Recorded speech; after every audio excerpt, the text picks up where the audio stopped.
ஆண்டவராகிய இயேசு கிறிஸ்துவின் நாமத்தினாலே உங்கள் யாவருக்கும் என்னுடைய அன்பின் வாழ்த்துக்கள்.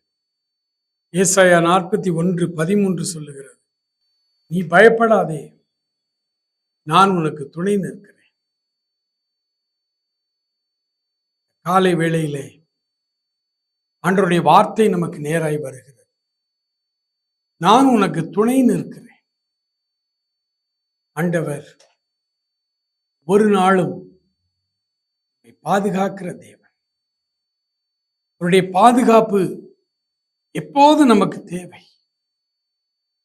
அவர் உங்களையும் என்னையும் வலது கரத்தை பிடித்து அவர் சொல்லுகிறார், நான் உனக்கு துணை நிற்கிறேன்.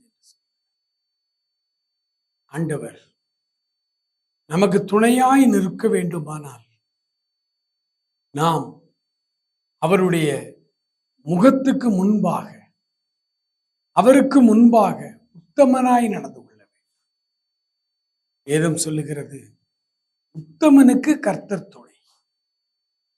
யோசேப்பினுடைய வாழ்க்கையிலே எல்லா இடங்களிலும் யோசேப்பு உத்தம தன்மையோடு அவர் நடந்து கொண்டார். அவர் சிறைச்சாலையில் இருந்தாலும், போத்திப்பார் வீட்டில் அடிமையாய் வேலை பார்த்து கொண்டிருந்தாலும், தகப்பனாருடைய வீட்டிலே செல்ல பிள்ளையாய் இருக்கும் பொழுது என்னுடைய உத்தமமாய் நடந்து கொண்டார். ஆண்டவர் உத்தமர்களுக்கு எப்போதும் அவர் துணையாய் இருக்கிறார். அவர்களை கைவிடுவதே இல்லை. அவருடைய உத்தம தன்மையை ஆகவேதான் ஆபிரகாம் ஆண்டவரிடத்தில் ஜெபிக்கும் பொழுது ஆதியாகமம் 17ஆம் அதிகாரம் 1 வசனத்திலே அவர் சொல்லுகிறார், ஆபிரகாம் நீ பயப்படாதே, எனக்கு முன்பாய் நடந்து கொண்டு உத்தமனாய் மாத்திரம் நீ எனக்கு முன்பாய் நடந்து கொண்டு உத்தமனாய் இருக்கும் பொழுது நான் உனக்கு துணை நிற்கிறேன், இக்குறைவுகளை மாற்றுகிறேன்.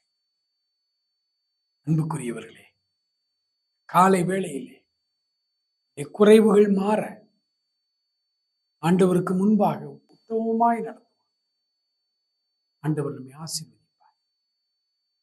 மகா இரக்கமுள்ள எங்கள் ஆண்டவரே, இந்த நாள் முழுவதும் நீர் எங்களுக்கு துணை நின்று எங்களை பாதுகாக்கும்படி நாளை நாங்கள் அர்ப்பணித்து தொடர்ந்து வழி நடத்தும். ஆசீர்வதி. இயேசுவின் நாமத்தில் ஜெபிக்கிறோம் பிதாவே. ஆமென்.